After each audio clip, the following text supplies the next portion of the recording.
प्रारंभ।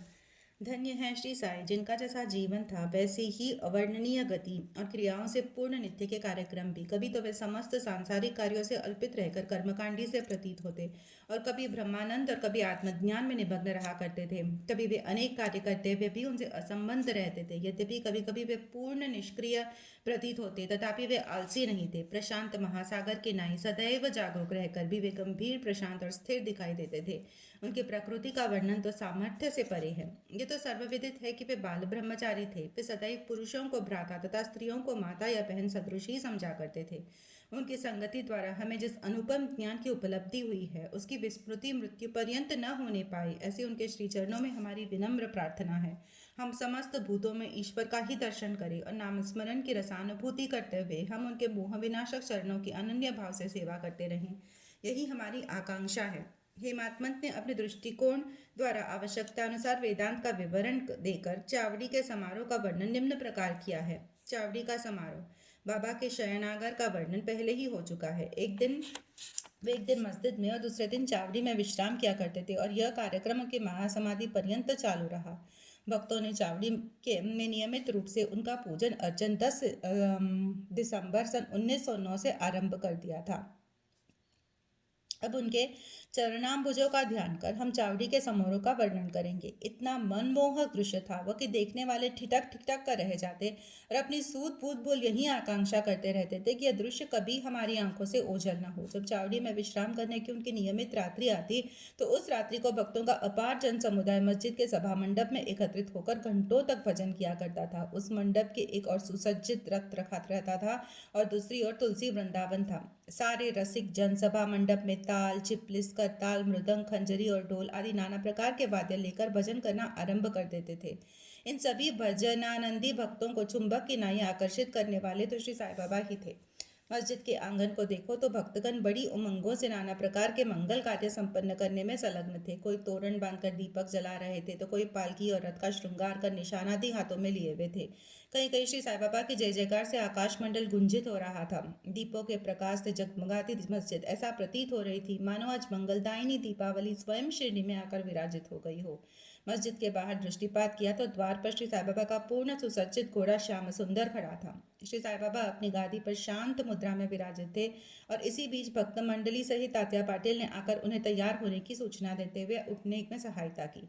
घनिष्ठ संबंध होने के कारण तात्या पाटिल उन्हें मामा कहकर संबोधित करते थे। बाबा सदैव की भांति अपनी वही कफनी पहनकर बगल में सटका दबाकर चिलम और तंबाकू संग लेकर कंधे पर एक कपड़ा डालकर चलने को तैयार हो गए। तभी तात्या पाटिल ने उनके शीश पर एक सुनहरा जरी का शेला डाल दिया। इसके पश्चात स्वयं बाबा ने धुनी को प्रज्वलित रखने के लिए उसमें से कुछ लकड़ियां डालकर तथा धुनी के समीप के दीपक को बाएं हाथ से बुझाकर चावड़ी को प्रस्थान कर दिया। अब नाना प्रकार के वाद्य बजने आरंभ हो गए और उनसे भांति भांति के स्वर निकलने लगे। सामने रंग बिरंगी आतिशबाजी चलने लगी और नर नारी भांति भांति के वाद्य बजाकर उनकी कीर्ति के भजन गाते हुए आगे आगे चलने लगे। कोई आनंद विभोर हो नृत्य करने लगा तो कोई उनके प्रकार से अनेक प्रकार से ध्वज और निशान लेकर चलने लगा। जैसे ही बाबा ने मस्जिद की सीढ़ी पर अपने चरण रखे वैसे ही भालदार ने ललकार कर उनके प्रस्थान की सूचना दी। दोनों ओर से लोग चवर लेकर खड़े हो गए और उन पर पंखा झलने लगे। फिर पथ पर दूर तक बिछे हुए कपड़ों के ऊपर से समारोह आगे बढ़ने लगा। तात्या पाटिल उनका बायां तथा मलस्पति दायां हाथ पकड़कर तथा बापू साहेब जो उनके पीछे छत्र लेकर चलने लगे। इनके आगे आगे पूर्ण सुसज्जित अश्व श्याम सुंदर चल रहा था। उनके पीछे भजन मंडली तथा भक्तों का समूह वाद्यों की ध्वनि के संग हरि और साई नाम की ध्वनि जैसे आकाश गूंज उठता था उच्चारित करते हुए चल रहा था। अब समारोह चावड़ी के कोने पर पहुंचा और सारा जन समुदाय अत्यंत आनंदित तथा प्रफुल्लित दिखाई पड़ने लगा। जब कोने पर पहुंचकर बाबा चावड़ी के सामने खड़े हो गए उस समय उनके मुखमंडल की दिव्य प्रभा बड़ी अनोखी प्रतीत होने लगी और ऐसा प्रतीत होने लगा मानो अरुणोदय के समय बाल रवि क्षितिज पर उदित हो रहा हो। उत्तराभिमुख होकर वे एक ऐसी मुद्रा में खड़े हो गए जैसे कोई किसी के आगमन की प्रतीक्षा कर रहा हो। वाद्य पूर्वतः ही बजते रहे और वे अपना दाहिना हाथ थोड़ी देर ऊपर नीचे उठाते रहे। वादक बड़े जोरों से वाद्य बजाने लगे और इसी समय काका साहेब दीक्षित गुलाल और फूल चांदी की थाली में लेकर सामने आए और बाबा के ऊपर पुष्प तथा गुलाल की वर्षा की। बाबा के मुखमंडल पर रक्तिम आभा जगमगाने लगी और सब लोग तृप्त हृदय हो कर उस रस माधुरी का आस्वादन करने लगे। इस मनमोहक दृश्य और अवसर का वर्णन शब्दों में करने में लेखनी असमर्थ है। भाव विभोर होकर भक्त महलस्पति तो मधुर नृत्य करने लगे, परंतु बाबा की अभंग एकाग्रता देखकर सब भक्तों को महान आश्चर्य होने लगा। एक हाथ में लालटेन लिए तात्या पाटिल बाबा के बाई और आभूषण लिए महलस्पति दाहिनी ओर चले। देखो तो कैसे सुंदर समारोह की शोभा तथा भक्ति का दर्शन हो रहा है। इस दृश्य की झांकी पाने के लिए ही सहस्त्रों नर नारी, क्या अमीर और क्या फकीर, सभी वहां एकत्रित थे। अब बाबा मंद मंद गति से आगे बढ़ने लगे और उनके दोनों ओर भक्तगण भक्तिभाव सहित संग संग चलने लगे और चारों ओर प्रसन्नता का वातावरण दिखलाई पड़ने लगा। संपूर्ण वायुमंडल भी खुशी से झूम उठा और इस प्रकार समारोह चावड़ी पहुंचा। अब वैसा दृश्य भविष्य में कोई नहीं देख सकेगा। अब तो केवल उसकी याद करके आंखों के सम्मुख उस मनोरम अतीत की कल्पना से ही अपने हृदय की प्यास शांत करनी पड़ेगी। चावड़ी की सजावट भी अति उत्तम प्रकार से की गई थी। उत्तम बढ़िया चांदनी शीशे और भांति भांति के हांडी लालटेन लगे हुए थे। चावड़ी पहुंचने पर तात्या पाटिल आगे बढ़े और आसन बिछाकर तकिए के सहारे उन्होंने बाबा को बैठाया। फिर उनको एक बढ़िया अंगरखा पहनाया और भक्तों ने नाना प्रकार से उनकी पूजा की। उन्हें स्वर्ण मुकुट धारण किया तथा फूलों और जवाहरों की मालाएं उनके गले में पहनाई।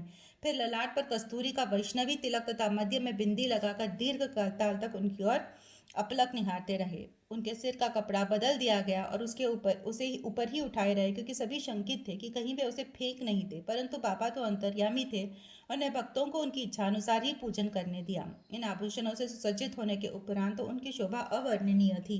नाना साहेब निमोनकर ने वृत्ताकर एक सुंदर छत्र लगाया, जिसके केंद्र में एक छड़ी लगी हुई थी। बाबू साहेब जोग ने चांदी की एक सुंदर थाली में पाद प्रक्षालन किया और अर्घ्य देने के पश्चात उत्तम विधि से उनका पूजन अर्चन किया और उनके हाथों में चंदन लगाकर पान का बीड़ा दिया। उन्हें आसन पर बिठाया गया। फिर तात्या पाटिल तथा अन्य सब भक्तगण उनके श्री चरणों पर अपने अपने शीश झुकाकर प्रणाम करने लगे।